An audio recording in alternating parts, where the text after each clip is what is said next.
अनेक नामों से विख्यात हो।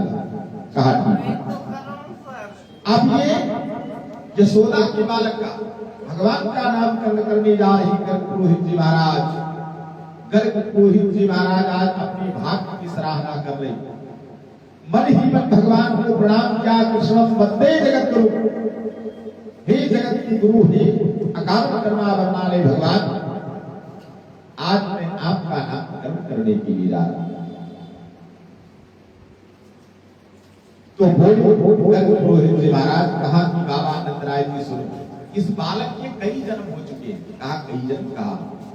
कहा जितने जन्म में हुए इसके उतने रंग में आया। कहा वह कैसे? का शुक्लो रक्तस्तथा पीत इदानीं कृष्णतां गतः। कहा कभी शुक्ल वर्ण का हुआ, कभी रक्त वर्ण का हुआ, कभी पीत वर्ण का हुआ, लेकिन आज जब ये पैदा हुआ है तो इदानीं कृष्णतां गतः, ये सांवले स्वरूप से आया है, काले स्वरूप से। कृष्ण माने काला होगा, तो इसलिए इसका नाम होगा कृष्ण,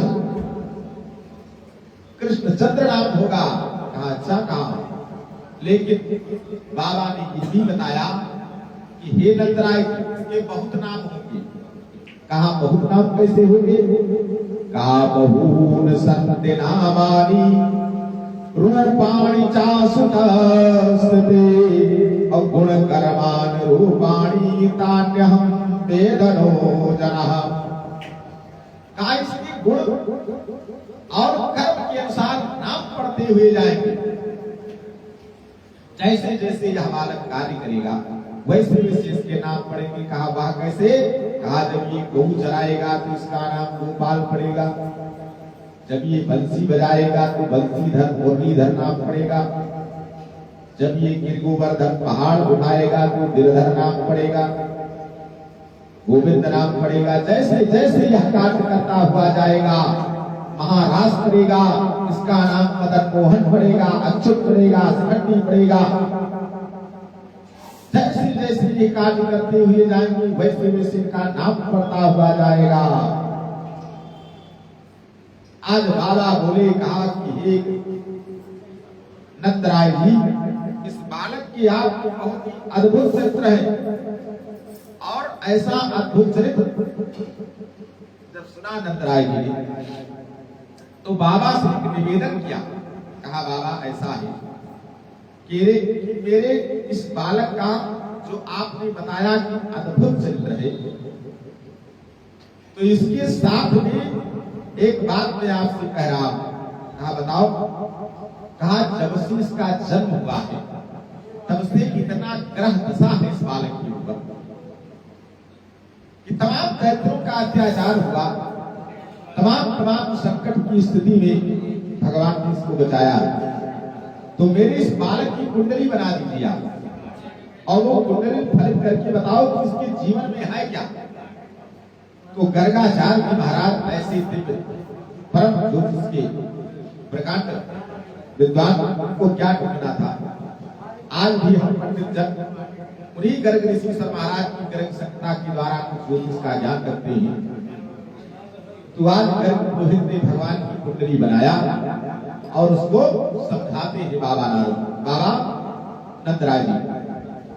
कहते हैं कि नंद जो आदि ज्योतिषी तुम्हारी घर में पुत्र जन्म सोनियायो, अरे लगन सोधी सब ज्योतिष गणि गए, लगन सोधी सब ज्योतिष गणि गए, चाहत तुम ही सुनायो नंद जो आदि ज्योतिषी तुम्हारी घर में पुत्र जन्म सोनियायो। कि बिरिख लगन है ऊंच के निसपति, बिरिख लगन है ऊंच के निसपति, तनहि बहुत सुख पई हो।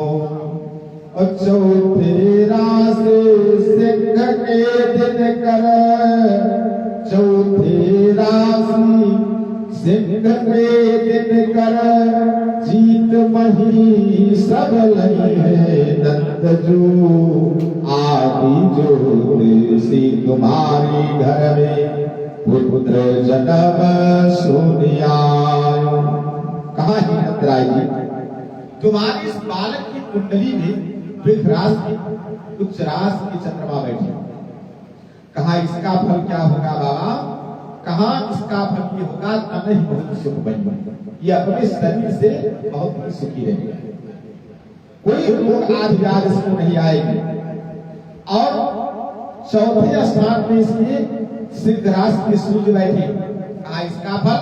कहा जीत वही सब लेगा, ये सारे पृथ्वी को जीत लेगा। कहा अच्छा, कहा महाराज आगे का पश्चिमी बुध कन्या के जो है, पश्चिमी बुध कन्या के जो है पुत्रन बहुत बढ़ई हो।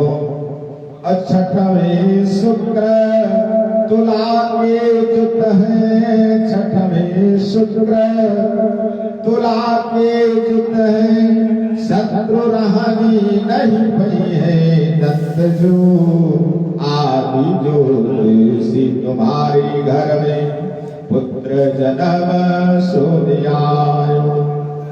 जब पंचम भाव को देखा इस बालक की, तो पंचम भाव पुत्र का स्थान होता। कहा बाबा नंदराय जी, ये तुम्हारे बालक के परिवार बहुत होंगे। श्रावण का कथा में कल भगवान का कितना बड़ा जदवंश का परिवार होगा। कहा इसके संतान बहुत होंगे। कहा महाराज छठवां स्थान जो है शत्रु भाव, उसमें शुक्र तुला राशि के शुक्र बैठा हुआ। कहा इसका फल? कहा शत्रु रहन नहीं पई है, शत्रु इसके सामने टिक नहीं पाएंगे। और जब सातवां भाव आया, तो सातवां भाव क्या है? स्त्री भाव। तो बाबा चुप हो गए। तो नंदराय जी ने सोचा कोई गड़बड़ है। कहा महाराज सुनाओ, कहा कुछ गड़बड़ है? कहा कुछ नहीं। तो कहा फिर? कहा ऊंच नीच युवती सब करी है, ऊंच नीच युवती सब करी है, सतवें राहु बड़ी है। कहा इसके सातवें भाव में राहु बैठा, इसका फल ये है कि विवाह बहुत करेगा। 16,108 नानियां हुई है भगवान। कहा महाराज आगे? कहा भागी भवन में मकर मही सुत, भागी भवन में मकर मही सुत, सब ऐसा बढ़ी है। और लाभ भवन में मीन बृहस्पति, लाभ भवन में मीन बृहस्पति, नवनीत भवन सब हुई है दत्त जो आदि ज्योति तुम्हारी घर में पुत्र जन्म सोनियायो। कहा इसके भाग लाभ भाव में, भाग भाव में मकर का मंगल बैठा हुआ। कहा इसका फल? कहा ये सभी ऐश्वर्य से संपन्न होगा। कहा इसके लाभ भाव में बृहस्पति बैठा हुआ है। कहा इसका फल? कहा नवो विद्या इसको प्राप्त हो जाएगी। तो बाबा गुरु जी ने सोचा कि ये कोई साधारण व्यक्ति की कुंडली नहीं है, भगवान की कुंडली है। तो मैं कितना बताऊं? लाओ इसका एक निचोड़ ही बता दो। तो क्या निचोड़ बताया? कहा आदि सनातन पार ब्रह्म प्रभु, आदि सनातन पार ब्रह्म प्रभु, घट घट अंतर जाम, और स्वयं अवतर्यो ब्रजमंडल पर, स्वयं अवतर्यो ब्रजमंडल पर, सूरदास के स्वामी। कहा महाराज ये कोई साधारण बालक नहीं, ये साक्षात नर नहीं नारायण है जो ब्रजमंडल में अवतार लेकर के आए। आज बाबा नंदराय जी बहुत ही प्रसन्न हुई और भगवान का नाम गया। आज जब भगवान का नामकरण संस्कार पूर्ण हुआ और ऐसी कथा सुना जब ब्रह्मज्ञानी जी महाराज ने राजा परीक्षित को, राजा परीक्षित ब्रह्मज्ञानी जी के पावन चरणारविंदों में साष्टांग नमन करते हुए कहते हैं कि नाथ मैं धन्य हो गया, कृतार्थ हो गया। अब भगवान अपनी बाल लीला करते हैं और भगवान की बाल लीला को देखने के लिए सारे देवता बार आते हैं। भगवान शिव आते हैं, ब्रह्मा आते हैं, इंद्र आते हैं। अब भगवान अपनी नटखटता करने लगे, बाल लीला करते हुए गोपियों के घर में जाते, वहां पर नटखटता करते। गोपियां एक क्षण भी भगवान को नजर के सामने से विलग नहीं होने देना चाहती। अगर एक दिन भगवान ना जाए बुलाने आ जाती, लेकिन भगवान की नटखटता पर मैया यशोदा से बुलाना भी करती। एक गोपिका आई एक दिन भगवान की उलाहना लेकर के माता यशोदा से कहा, हे मैया ये बालक आपकी बहुत नटखटता करता है हमारे घर में जाकर। कहा कौन सी नटखटता? कावंसान वंचन क्वचित समये क्रोश संजातः सहा अस्तेयं स्यादवत् तदिपया कल्पिते अस्तेययोगै। कहा जा मेरे घर पर जाकर के असमय में गाय सुबह और शाम को लगाई जाती है ना, ये असमय में जाकर के लगाने से पहले बछड़ों को छोड़ देता। वत्सान वंचन क्वचित समये, और जब गाय बछड़ा पी लेता है तो हम लोग जब बाल्टी भर करके बैठते हैं लगाने के लिए, क्या लगा देता, मेरे बछड़ों को छोड़ देता। कहा और श्रृणवन्ता किल तन्मातुरित हो जो समागता। और ये मेरे सोते हुए बालकों को, जो मेरे नन्हे नन्हे बालक हैं, सोते हुए मेरे बालकों को चुटकी काट करके जगा देता है। मैया यशोदा कहती है ऐसा कहा। फिर कहा मेरे घर में जाकर के जो दूध दही माखन रखा है उसको खा लेता है। कि मरकान भोजन विभजते सचेतनात् भाण्डम और फिर द्रव्याला भी सात्विकतो यात विप्रोषितो काल। दूध दही घी खा ले कोई बात नहीं, लेकिन ये भांडम मेहनत, भांड माने बर्तन होता, उस बर्तन को तोड़ देता। मैया यशोदा बोली, कहा तुम उसको अंधेरे कमरे में रख दो, भांटा डाले जो वहां जा ही नहीं पाए। सब कहने लगी ओ मैया ये अंधेरे में ढूंढ लेता है। कहा वह कैसे?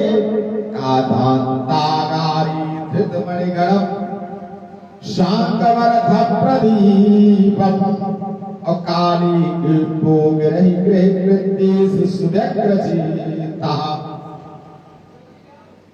जो इसका पीतांबर है उसमें इतनी चमक है कि जब अंधेरे में यह जाता है तो प्रकाश हो जाता, और उसी प्रकाश में ये भांड फेर करके घी दूध दही खा करके वो भांड फोड़ देता। कहा अच्छा कहा तो इसको अपने घर में प्रवेश ही ना दो। कहा मैया इसके प्रति इतना प्रेम है हम लोगों का कि जब तक यह हम लोगों का पास नहीं आ जाता है, इसका दर्शन हम नहीं पा जाती है, तब तक चैन नहीं पड़ता। कहा अच्छा कहा। अब ये भगवान की बाल लीला प्रारंभ है, और जो कोई राजा कंस का भेजा हुआ दुष्ट आता है, भगवान उसका उद्धार करते हुए जा रहे, बाल लीला भी कर रहे और कंस के भेजे हुए दुष्टों का भगवान उद्धार भी कर रहे। एक क्या हुआ कि भगवान ने विचार किया कि मेरा जब एक किसान के घर में हुआ, तो किसान के घर में पृथ्वी मेरी माता है, कृषि मेरा व्यापार है, तो मुझे कुछ मृदा भक्षण करना चाहिए। मृदा मानी मिट्टी होगा। सोचा कि मृदा भक्षण करूं, अपनी मिट्टी मिला। तो एक दिन मैया यशोदा अपनी सखियों के समेत बैठी है। आज प्रभावती इत्यादि अपनी सखी गोपिकाओं के साथ मैया बैठी हुई यशोदा रानी। भगवान भी अपने सखा बिल्व मंगल मन सुखा श्री रामा सुबलाल भगत जी के साथ में वहीं पर क्रीड़ा करते हुए खेल रहे हैं और सहसा भगवान ने क्या किया कि एक छोटी सी मिट्टी की ढेकी उठा करके अपने मुख में रख लिया कि एकदा क्रीडमानास्ते रामाद्यागोपदारकः और कृष्णं व्रतं भक्षितवान् नित्यमात्रे निवेदयन्। जैसे भगवान ने वह मिट्टी की ढेकी मुख में डाला, तैसे यशोदा की प्रभावती नाम की एक सखी ने देखा और वो दौड़ी हुई मैया यशोदा के समक्ष जाकर के पहुंच गई। कहा मैया यशोदा तेरे कान्हा ने मिट्टी खा लिया। कहा मिट्टी कहा? ऐसे मैया यशोदा क्रोधित हो गई, दौड़ करके पहुंची, भगवान के हाथ को पकड़ा कि सागृहीते करम कृष्णम उपलब्धिते सणि यशोदा भय संभ्रातम पेक्षणा समभाव सदा। जैसे मैया ने भगवान के हाथ को पकड़ा, तैसे भगवान थर थर कांपने लगे। आदि बालक 1 लाख रुपये हमारे स्थान पर प्रतिदिन लगती है, दूध दही घी माखन खाने से तेरी उधर पूरी नहीं होती, तूने मिट्टी क्यों खाया? भगवान कहते हे मैया मैंने मिट्टी नहीं खाया है कि नाहं भक्षितवानम्ब सर्वे मिथ्याभिसंसिनः और यदि सत्यस्मिरस्तरहि समक्षं पश्यते मुखम्। कहा नाहं भक्षितवानम्ब, या मैंने मिट्टी नहीं खाया, सर्वे मिथ्याभिसंसिनः सब लोग झूठा आरोप लगा रहे हैं। कहा झूठा आरोप लगा रहे हैं? कहा तब तक प्रभावती फिर बोली, कहा नहीं भैया इसने मिट्टी खाया है। प्रभावती क्या कहती है कि तेरे लाला ने ब्रज रज खाई यशोदा सुन माई, तेरे लाला ने माटी खाई यशोदा सुन माई। तो अद्भुत खेल सकन सग खेलो, अद्भुत खेल सकन सग खेलो, और छोटो सो माटी को खेलो, तुरंत श्याम अपने मुख में मेलो। यानी कटक कटक कटकाई यशोदा सुन माई, तेरे लाला ने माटी खाई यशोदा सुन माई। ऐसे मैया यशोदा क्रोधित हुई, कहा मैंने नहीं खाया। आज बताती हूँ तुमको। मैया यशोदा कहती है कि दूध दही को कबहू न नाटी, दूध दही को कबहू न नाटी, क्यों लाला तेरे खाई माटी। जसोदा समझा रही ले साटी, यानी नेक दया नहीं आई यशोदा सुन माई, तेरे लाला ने माटी खाई यशोदा सुन माई। जब मैया भगवान को डांटती है, भगवान कहते नहीं मैंने मिट्टी नहीं खाया, समक्षम बस मेरा मुख तुम्हारे सामने देख लो। मैया यशोदा कहती है ठीक है। अब भगवान के मुख में मैया यशोदा ने अंगुली डाल दिया। जैसे अंगुली डाला कि मुख के माही अंगुली मेरी, मुख के माही अंगुली मेरी, निकल पड़ी माटी की ढेरी, फिर भली सखियन की भेरी। यानी देखे हैं लोग लगाई यशोदा सुन माई, तेरे लाला ने माटी खाई यशोदा सुन माई। भैया यशोदा बोली देख ये मिट्टी कहाँ निकली? लो कह रहा था मिट्टी नहीं खाया। खोल खोल अपने मुख को खोल, देखती हूँ तेरे मुख में और मिट्टी होगी। आज जैसे भगवान श्याम सुंदर ने अपने मुख को खोला कि मोहन को मुखड़ो फरवालो, मोहन को मुखड़ो फरवालो, तीन लोकवा में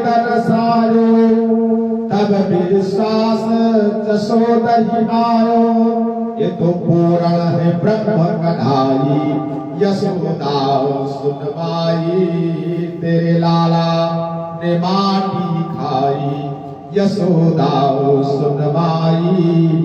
आज जैसे ही भगवान के मुखमंडल को खुलवाया मैया यशोदा ने, ऐसे ही भगवान के मुख में मैया यशोदा को क्या दिखाई पड़ा कि सा तत्र तत्र से विश्वम जगत अस्ता सुखम दिशा, असाध दीपाति भूगोलम सवा अग्नि इंद्रतारकम, ज्योतिष चक्रम जलम तेजो नभस्सान दिव्यदेवचा, अवैकारिकाणि इंद्रियाणि मनोमात्रा गुणाश्रयः।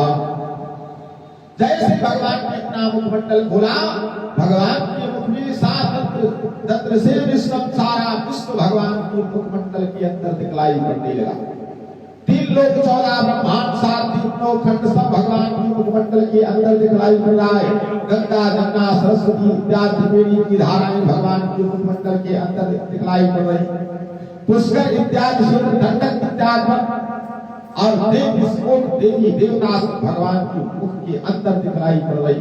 जितने सिद्ध विद्याधर दैत्य दानव राक्षस सब भगवान के मंडल के अंदर दिखलाई पड़ रही। सा तत्र तत्र से विश्वम। अब मैया यशोदा देखते देखते बेहोश हो जाती।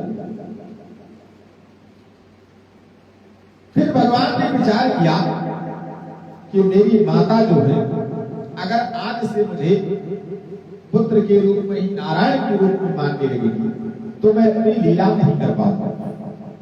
जो लीला का प्रेम माता और पुत्र में है वो भगवान और भक्त के बीच नहीं रह जाएगा।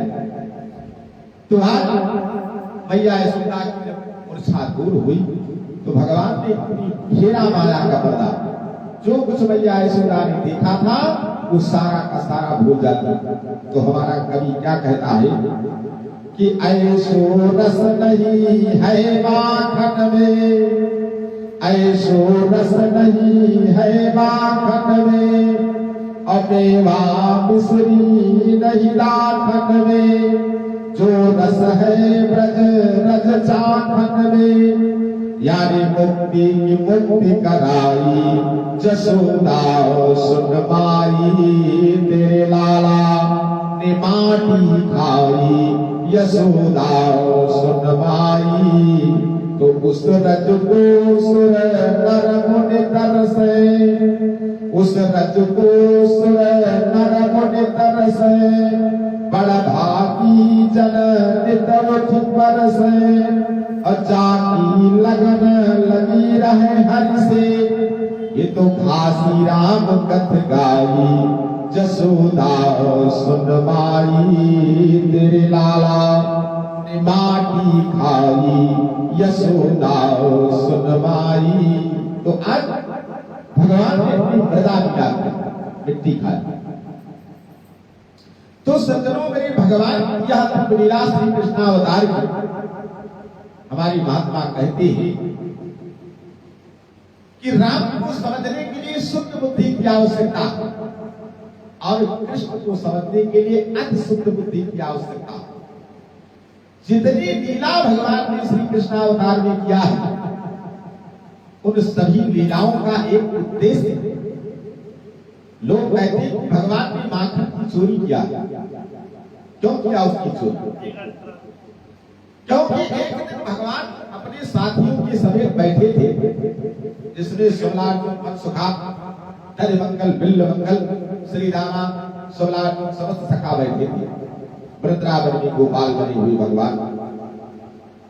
तो साथियों से पूछा, कहा भाई तुम लोग, नाम है इसका गोकुल, इतनी गम्मे लगती है, इतना दूध दही घी माखन की नदियां बहती है, फिर भी तुम लोग दुबले पतले क्यों? तो सब रोने लगे। कहा, हे कृष्ण श्याम सुंदर, दूध दही घी का भंडार है लेकिन हम लोग खाने को नहीं पाते। कहा, फिर कौन खाता है? कहा, वो सारा घी दूध दही माखन सब चला जाता है, राजा कंस के प्रसन्न पहलवान खिलाए जाते हैं, वो हम लोगों का शोषण करता है, कुछ दाम दे करके कुछ जबरदस्ती मंगा लेता है हमारे माता पिता से। सारा वो चला जाता है मथुरापुरी की राजा के पास। भगवान ने कहा अच्छा तो राजा कंस के शोषण को मैं रोकूंगा। उसी दिन भगवान ने अपनी एक बाल गोपाल चौथ मंडल तैयार किया, जिसमें सभी साथियों को लेकर के भगवान सारी गोपियों के घर घर में जाकर के दही माखन को चुराते हैं, खाते हैं, अपना खाते हैं और अपने साथियों को खिलाते हैं। अपने साथियों के लिए ही भगवान राजा कंस के शोषण को रोकने के लिए परमात्मा ने दही और माखन की चोरी किया। जितनी लीलाएं भगवान ने किया उन सब लीलाओं के पीछे उद्देश्य छिपा हुआ। आज भगवान की दिव्य कथा को श्रवण करते हुए राजा परीक्षित कहते हैं कि हे नाथ, जैसे जैसे मुझे भगवान की लीलाओं का आप अनुसरण कराते हुए जा रहे हो प्रभु, वैसे वैसे हमारे समस्त पाप कर्म नष्ट होते हुए जा रहे हैं। अब भगवान आनंद कंद ने विचार किया कि हमारे तमाम भक्त हमारी आशा अमर रहे और अब मुझे अपने घर से बाहर निकलना चाहिए, और जब तक मैं घर से बाहर नहीं निकलूंगा तब तक मैं अपने भक्तों का उद्धार नहीं कर पाऊंगा। और बाबा नंद यशोदा भगवान को घर से बाहर निकलने ही नहीं दे रहे, क्योंकि वो राजा कंस के अत्याचार से दुखी है कि वह पापी मेरे बालकों को मारने के लिए तमाम दुष्टों को भेज रहा है। तो भगवान ने विचार किया कि अब किसी प्रकार से मुझे बाहर निकलना। तो एक दिन भगवान आनंद कंद माता यशोदा मैया के पास आते हैं और उस दिन घर में कोई नौकरानी दासी आई नहीं थी, तो इसलिए दही स्वयं मथने के लिए मैया यशोदा बैठी। स्वयं मैया यशोदा दही मथने के लिए बैठी है। श्री सुख स्वामी जी महाराज वर्णन करते हुए कहते हैं कि गदा गृहदासीसु जशोदानंद के कर्मांतरनियुक्तासी निर्ममर्थम स्वयं दधि। मैया यशोदा स्वयं दही मथने के लिए बैठी है और दही मथते हुए मैया यशोदा कुछ गुनगुना रही है कि यानि यानि हि गीतानि तद्बाल चरितानि च अतद्निर्बन्धने काले अस्मरन्ति तानि गायतः। भगवान की कुछ बात चित्र का गुनगुना रही है, गाना गा रही है दही मथते। आज जैसे ही दही का माखन ऊपर उठा ऐसे भगवान गोविंद पहुंच गए और मैया यशोदा के कहते हैं कि हे मैया मेरी भूख लगी है, मुझे दूध पिलाओ, स्तनपान कराओ। मैया यशोदा कहती है बालक थोड़ी देर रुक जा, क्योंकि मेरा मक्खन उठने वाला है, अगर यहीं पर रोक दोगी तो फिर नीचे चला जाएगा, फिर उतना ही इसको बचना पड़ेगा, बेटा थोड़ी देर रुक जाओ। लेकिन भगवान बचल पड़े, कहा मुझे स्तनपान कराओगे नहीं तो मैं आगे मथानी चलने नहीं दूंगा। पकड़ लिया भगवान ने मथानी। आज जैसे भगवान श्याम सुंदर ने मथानी को पकड़ा है सज्जनों, तैसे संसार में बहुत बड़ा कोलाहल पैदा हो गया, क्योंकि एक बार भगवान श्याम सुंदर ने कच्छप अवतार धारण करके और महेंद्राचल पर्वत की मथानी बना करके समुद्र मंथन करके 14 दिन निकाला था। आज दोबारा भगवान ने जैसे मथानी पकड़ा तैसे आज देवता असुर गंधर्व सब व्याकुल हुए, समुद्र कांपने लगा कि महाराज क्या दोबारा मंथन करने जा रही हो। बाबा सूर्य ने लिखा कि जब रिपु हरि हाथ लियो रे, जब रिपु हरि अरे कापे सिंधु सबको सकुचारे, कापे सिंधु सबको सकुचारे, गरल मान नहीं जात कियो रे, जब रिपु हरि हाथ लियो रे, जब रिपु हरि।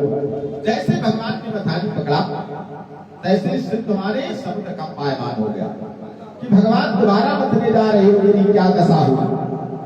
फिर कौन घबराया? भगवान शंकर घबराए, क्योंकि एक बार समुद्र मंथन में हलाहल जहां निकला था तो भगवान शंकर कहते हैं मैंने जगत कल्याण की कामना से पी करके अपने गले में उतार लिया था, लेकिन दोबारा प्रभु ये क्या करने जा रहे हो, अब उससे विष पीना नहीं हो पाएगा। फिर क्या हुआ कि सुर भय मगन असुर भय कंपित, सुर भय मगन असुर भय कंपित, आसवपुर आनंद भयोरी, जब तधिर को हरि हाथ लियो रे, जब तधिर को हरि। सुर माने देवता, देवता प्रसन्न हुए। एक बार प्रभु ने कहा था तो अमृत पीने को मिला था। असुर भय कंपित बेचारे राक्षस, मुझे कुछ नहीं मिला, वो कंपायमान है। बासुर कहते इंद्र को, इंद्र प्रसन्न हुए। एक बार प्रभु ने समुद्र मंथन किया, हम देवताओं को अमृत मिला, इरावत हाथी मिला, फिर भी कुछ मिलने वाला। अब सभी लोग यही आशा लगाए बैठे। इतने में क्या हुआ कि दुखी कौन हुआ सबसे ज्यादा? अति विषाद भयो कमलाउर, कमला कहते हैं लक्ष्मी को। लक्ष्मी क्यों दुखी हुई कि समुद्र से ही लक्ष्मी भी निकली थी, तो आज दोबारा भगवान ने कथा नहीं उठाया। लक्ष्मी व्याकुल हुई कि कहीं मेरी सौतन न आ जाए, कि अति विषाद भयो कमलाउर, हा करुणानिधि काम कियोरी, जब तधिर को हरि हाथ लियो रे, जब तधिर को हरि। तो जब भगवान ने ऐसी दशा देखा तो कहा मथानी छोड़ देना चाहिए। प्रभु ने क्या किया कि सूर श्याम यहाँ देखी दशा प्रभु, सूर श्याम यहाँ देखी दशा प्रभु, हुन जसमत करी फेर दियो रे, जब तधिर को हरि हाथ लियो रे, जब तधिर को हरि। आज जब ऐसी दशा देखा तो भगवान ने वह मथानी मैया यशोदा को वापस कर दिया। अब मैया यशोदा ने भगवान को गोदी में लेकर के स्तनपान कराना शुरू कर दिया। इतने में क्या हुआ कि मैया यशोदा ने दूध का महेड़ा रखा था गर्म होने के लिए अग्नि पर। सहसा उसके महेड़े में उफान आ गया। अब मैया जल्दी से भगवान को धप से उठा करके नीचे बिठाया, दौड़ी गई दूध संभालने के लिए। तैसे मेरे भगवान श्याम सुंदर क्रोधित हो गए और क्रोधित होकर के कहा मैया मेरे से ज्यादा उस दूध से हो गया, अभी मैं बताता हूँ। और वही मथानी उठा करके भरे दही महेड़े में मारा भक्त से वो तत्काल हो गया। मैया यशोदा जब वापस आई कहा दुष्ट बालक, तूने इतनी दृष्टता किया, मेरे दही के महेड़े भाट बर्तन को फोड़ दिया, आज मैं तुम्हें बहुत दंड दूंगी। वो बड़ी नटखटता करता। वहीं पर एक रस्सी पड़ी हुई थी, उठा करके मैया यशोदा भगवान को बांधने लगती। अब जैसे बांध करके गांठ लगानी चलती है, तैसे 2 अंगुल रस्सी छोटी पड़ जाती। अब दूसरी रस्सी उठा करके जोड़ा, फिर जैसे घुमा करके बांधा, गांठ लगानी चलती है, वो भी छोटी पड़ जाती। धीरे धीरे बहुत रस्सियां लगा दिया, लेकिन वो गांठ बंधी नहीं। मेरे भगवान को इसीलिए मैया यशोदा उस बंधन में नहीं बंध रहे हैं कि जितना बड़ा क्रोध आएगा मैया को उतनी बड़ी सजा मुझे दे और मैं घर से बाहर निकलूंगा और कोई अपने भक्त का उद्धार करूंगा। तो आज तमाम श्रम बिंदु निकल आए, मैया यशोदा की पसीना निकल आया। अंत में भगवान ने देखा कि अब मेरी मैया का क्रोध चरम सीमा पर हो चुका, तो प्रभु ने अपनी माया खींचा और छोटी सी रस्सी में बंध गई। अब मैया यशोदा की क्रोध को अपार रही। वहीं पर एक उखल पड़ी हुई थी, धान कूटने वाली उखल, उसी पे ले जाकर के भगवान को उखल में बांध दिया। कांपते रहो आज सारा दिन सी अपना शरीर कार्यभार करने के लिए, और भगवान को मेरे मौका मिल गया अपने भक्त का उद्धार करने के लिए। अब उस ऊखल को ढकेलते ढकेलते भगवान पहुंच गए गोकुल नगर के बाहर। दो जमलार्जुन के जोड़ा वृक्ष लगे हुए थे। आज वो जमलार्जुन बहुत दिन से भगवान के लिए उद्धार की कामना लिए हुए बैठे थे। आज जैसे ही भगवान ने उन दोनों जमल जोड़ा वृक्षों में अपने ऊखल को फंसाया, तैसे दोनों वृक्ष एक इधर गिरता है एक इधर, और दोनों में से दो दिव्य पुरुष निकलते हैं और दोनों निकल करके और 4 बार भगवान की परिक्रमा करके हाथ बुला ही परमात्मा नाथ नारायण वासुदेवाय वैकुंठाधीश अखिल पूर्ण ब्रह्मांड नारायण जगत नियंता जगदाधार, हे प्रभु हे भगवान भक्तवत्सल, हम लोग बहुत दिनों से आपकी आशा लगाए हुए बैठे थे ना, आज मेरा उद्धार कर दिया प्रभु आपने। और वो दोनों हाथ को जोड़ करके भगवान की वंदना करते हुए कहते हैं कि वाणी गुणानुकथनो वाणी गुणानुकथने श्रवणो कथायां अहस्तो च कर्म समनस्तव पादयोर्नः अस्मृत्यां शिरस्तव निवास जगत् प्रणामे अदृष्टे शतां दर्शनेस्तु भगत नरोरा। कहा हे प्रभु वही वाणी सार्थक है, वाणी वही सार्थक है जिस वाणी से भगवान का गुणानुवाद निकलता है, भगवान की कथाएं निकलती रही, भगवान का नाम निकलता रही। और श्रवणों कथायाम श्रवण वाले कान, वही कान सार्थक है जिसमें भगवान की कथा श्रवण करने को मिलती रहे। हस्तो च कर्मसु, वही हाथ सार्थक है जिससे दान पुण्य सत्कर्म होता रहे। मनस्तो वादेवना, मन की सार्थकता कब है? जब मन में भगवान के चरणारविंदों का ध्यान होता रहे। वो सिर धन्य है जिस सिर के द्वारा ऋषिश्वर ब्राह्मण गौ माता पिता के चरणों में प्रणाम होता रहे। और इस दृष्टि नेत्र की सार्थकता कब है? जब भगवान के श्री विग्रह का दर्शन होता है। आज हम लोग धन्य हो गए, आज ये दोनों चले जाते हैं। ये जमलार्जुन कौन है? ये नल कुबर मणिग्रीव चक्षराज कुबेर के पुत्र थे, जो 12वीं में मजरापी करके नगर जल विहार करते हुए बाबा नारद का अपमान किया था। नारद की श्राप थी। आज ये यहाँ जमलार्जुन की वृक्ष हो गए जो भगवान ने इनका उद्धार किया। आज वृक्ष के गिरने से जब आवाज आई, सारे लोग दौड़े की आवाज कहाँ से आई? मैया यशोदा जब आंगन में आई तो क्या देखा कि ना ऊखल है न मेरा बालक। ढूंढते ढूंढते पहुंची तो देखा ये भगवान श्याम सुंदर घुटनों लगाए उसी ऊखल में दोनों वृक्ष के बीच में बैठे। दौड़ी चलती चलती खोला हुआ लेकर के आई, कोई जान न पाए नहीं हम डांटी जाए। तब तक नंद उपनंद सब आ गए। सबको पता चल गया कि यशोदा के दंड देने से ऐसा हुआ है। अब सब यशोदा को डांट रहे हैं। देखिए भगवान की लीला। भगवान अपना दोष कहीं पर नहीं लेते हैं, कार्य भगवान करते हैं, लेकिन दोष दूसरे का लेते हैं। मैया यशोदा डांटी जा रही, उद्धार अपनी भक्त किया है भगवान। तो आज प्रभु ने जमलार्जुन का उद्धार किया सज्जनों, और भगवान की दिव्य लीला होती रही। आज भगवान गोपाल बनते हैं और अपने समस्त साथियों के साथ में आ गए। वृंदावन की धरती पर कदाचित जमुना तीरे,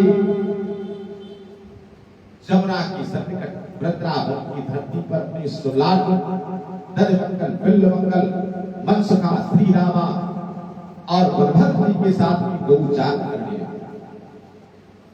माखन श्री घर से लेकर के जाते हैं भगवान, अपने समस्त साथियों के साथ में बैठ करके भोजन करते हैं, क्रीड़ा करते हैं, खेलते हैं।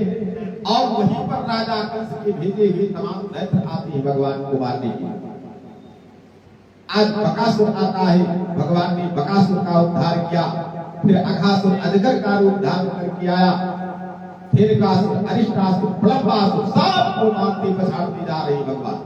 जो आता है उसका उद्धार करते हैं, वापस लौट करके नहीं जाता है सज्जन।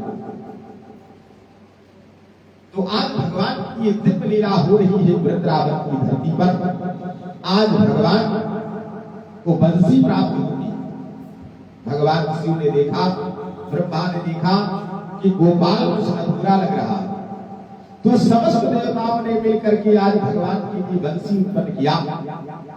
ब्रह्मा बाबा की ब्रह्मलोक में बांस की कोठी से बंसी बनाई गई विश्वकर्मा के द्वारा, और भगवान शंकर ने आज 3 प्रकार की बांसुरी भगवान को दिया, साधारण, आकर्षण और सम्मोहन। और उस बंसी का वादन करने से संसार में कौन ऐसा है जो मोह को नहीं प्राप्त हो जाता। इसी बंसी को बजा करके भगवान ने 10 वर्ष की अवस्था में महाराज को किया। 16,000 गोपिकाओं के मध्य में महाराज श्री राधा को लेकर के भगवान ने महाराज किया, जो महाराज देवताओं को दुर्लभ, सारे देवता आए उस महाराज से। सज्जनों, आज ही कंसवध की कथा भी करनी है, कंसवध का कथा को ले जाना है, तो भगवान की लीलाएं अनंत है। भगवान दिव्य लीला अगर कई दिनों तक कहा जाए उसका पार नहीं पाया जा सकता। 7 वर्ष की अवस्था में भगवान ने गिर गोवर्धन पहाड़ को उठा करके ब्रह्मंडल की रक्षा किया। गिर गोवर्धन उठाए भगवान गिरधर कहलाए, गौ चराए गोपाल कहलाए, बंसी बजाए बंसीधर हो गए। 10 वर्ष की अवस्था में भगवान ने कामदेव के अहंकार को चूर्ण किया है, और परम जोगी राज कहाए है भगवान महाराज करने के पश्चात भगवान का नाम होता है अच्युत। नाचना पलता अच्युता, जिसका पतन न हो उसको अच्युत कहा जाता है। शिखंडी नाम पड़ता है, मदन मोहन नाम पड़ता है भगवान का। महाराज श्री राधा को लेकर जो गोलोकवासी मैया के साथ महाराज को किया और जगत को उपदेश दिया कि मैं जोगी राज कृष्ण हूं। मोर मुकुट भगवान के धारण करने का यही अभिप्राय है कि मोर ब्रह्मचर्य का प्रतीक है। भगवान कृष्ण भोगी नहीं, जोगी राज थे, परम जोगी राज कहलाए। तो आइए एक कथा कि बंसी भगवान को कैसे मिली, और फिर भगवान ने जो बंसी का वादन किया उसका क्या पुण्य कर्म था कि भगवान ने बंसी को बजा करके सारी जगत का कल्याण कर दिया।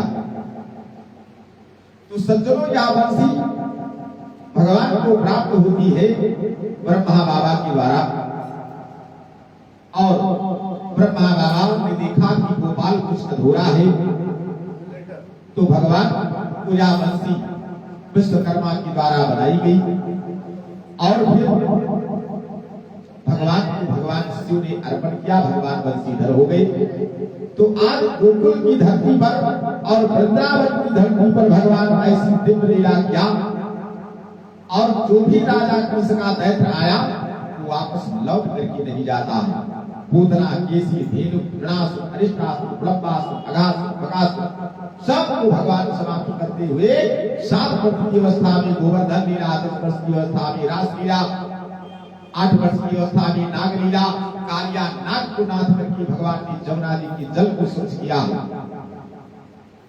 तो सज्जनों, आइए कथा चलती है कंसवध की तरफ। भगवान की तो अनंत लीलाएं हैं, लिखा हुआ है कि हरि अनंत हरि कथा अनंता, कहानी सुनाई बहुविध सब संता।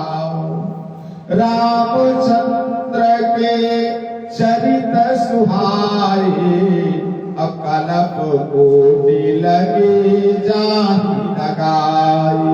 करोड़ों कल्पों तक अगर भगवान की कथा को कहा जाए फिर भी आने जाकर उसका पार नहीं पाया जा सकता। तो आज जब सारे योद्धा मारे गए इस राजा कंस के, और वो बहुत दुखी हुआ कि अब मेरे प्राणों की रक्षा कैसे हो पाई, ऐसा सोच करके वह राजा कंस उसके फिर अपने मंत्रियों की सभा बुलाया। तो मंत्रियों ने उसको यही बताया, कहा राजन तुम्हारे पास एक धनुष रखा हुआ है परशुराम जी का दिया हुआ, और परशुराम जी ने बताया था कि जिस दिन कोई इस घटना को खंडन कर देगा समझ लेना उसी के द्वारा तुम मारे जाओ। तो उस घटना का धनुष यज्ञ करो। और कृष्ण बलभद्र दोनों को यहाँ बुलाओ न्योता में। अगर वह धनवा खंडन कर लेंगे तब तो आप उनके द्वारा आहत होगे, नहीं तो उनको यही पर बोले आपकी हाथी सल्प पुष्टिक चाणू इत्यादि से उनको कुचलवा करके समाप्त कर दिया जाएगा। आज जब इस प्रकार से मंत्रियों ने सलाह दिया तो राजा कृष्ण बहुत प्रसन्न हुआ। तो कहा कृष्ण बलभद्र किसके बुलाने से आएंगे? तो मंत्रियों ने बताया कि आपके यहाँ जो मंत्री है अक्रूर जी, उपस्थित जी की भाई कृष्ण बलभद्र की चाचा, अगर वह जाएंगे तो अवश्य चले आएंगे। कहा ठीक। अब दूसरे दिन बुलाए गए अक्रूर जी। अक्रूर जी को कहा कि हे अक्रूर जी, मेरा एक न्योता लेकर के आपको जाना है गोकुल में। अक्रूर जी बोले कैसा न्योता? कृष्ण बलभद्र को लाना है मेरे इस यज्ञ में, मैंने धनुष यज्ञ करना प्रारंभ किया।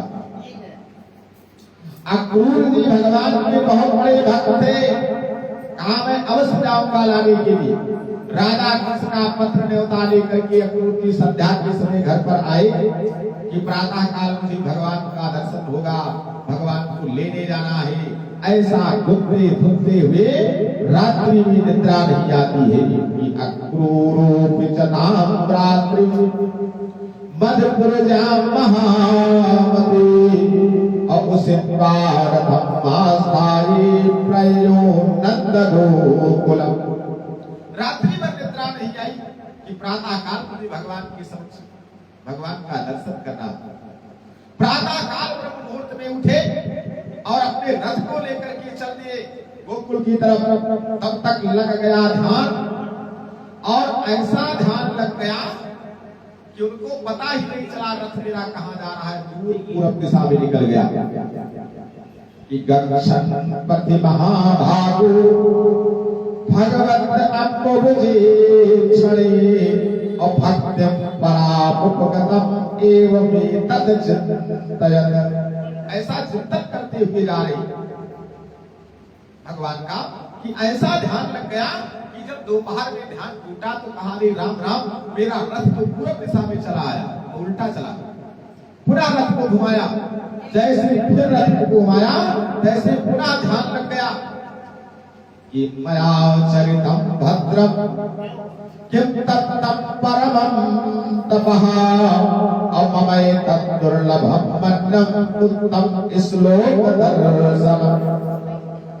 कहा मैं कृतार्थ हो जाऊंगा कि भगवान उत्तम श्लोक प्रभु का मुझे दर्शन होगा।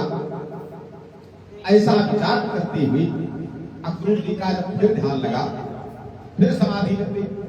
तब तक वो निकल गई पश्चिम दिशा में। तब तक संध्या हो गई। अब ध्यान टूटा, कहा रे राम राम में तो उल्टा आ गया। फिर अपने रथ को घुमा करके जमुना जी के जब उस पार हुए तब पहुंचे गोकुल की धरती। तो जब अक्रूर जी पहुंचे हैं गोकुल की धरती पर सज्जनों, तो उस समय गोधूली बेला का समय था, संध्या का समय। गौरी चढ़ करके लौट कर आ रही थी अपने घर पर। गौ की धूली उड़ने से वो गोधूली बेला कही जाती है। गोधूली बेला के समय अक्रूर जी रथ पर बैठे भगवान की नंद भवन की तरफ जा रहे। आज रास्ते में क्या देखा अक्रूर जी ने कि भगवान की चलने की जो चरण चिन्ह है वो सब बने हुए हैं पृथ्वी में, धूल में। भगवान की चरण चिन्ह क्या है? वज्र, ध्वज, अंकुश, जौ, कमल, ये भगवान की चरण चिन्ह। आज जैसे अक्रूर ने देखा भगवान के चरण चिन्हों को, आज अक्रूर जी रथ से कूद पड़े, भाव विभोर हो उठे। भगवान के चरण चिन्ह की धूली में कटाक्ष हो गया और उठा करके अक्रूर जी वह धूली अपने शरीर में मलते हुए क्या कहते हैं कि आशा बहु चरण रेणु चुथा महंसा अप्रद्रावरी किमप गुलमल कौधीरा या दुष्टजन सजनवाणि पथम चहेत्वा भेजुर मुकुंद पदवी श्रुतभिर्भृव्या। अक्रूर जी कहते हैं कि आशा बहुचरण रेणु दुखम महंसा अहो यद्वे वृंदावन गोपियों के चरण रज का सेवन करने वाला लता औषधि या झाड़ियों में से कोई हो जाता तो क्या बात हो। धन्य है गोपियां जिन्होंने अपना सर्वस्व भगवान की चरणारविंदों में त्याग करके वेदों में खोजने जाने को भगवान की प्राप्ति का अनुसरण किया है। आज मैं ये चरण रज उठा करके सारी शरीर में मल लूंगा। आज अक्रूर जी को जब देखा किसने, वो बालकों ने, ये बुढ़ा धूली उठा करके शरीर में मल रहा है, पागल हो गया। अक्रूर जी आज भगवान की चरण धूली को उठा करके अपने सारे शरीर में मलते हुए क्या कहते हैं कि मोह तेरे चरणों की, श्याम तेरे चरणों की, गर धूल जो मिल जाए, सच कहता हूँ मोहन तकदीर बदल जाए। मोह तेरे चरणों की, गर धूल जो मिल जाए, सच कहता हूँ मोहन तकदीर बदल जाए। क्या कहते कि सुना है तेरी रहमत वो दिन रात बदलती है।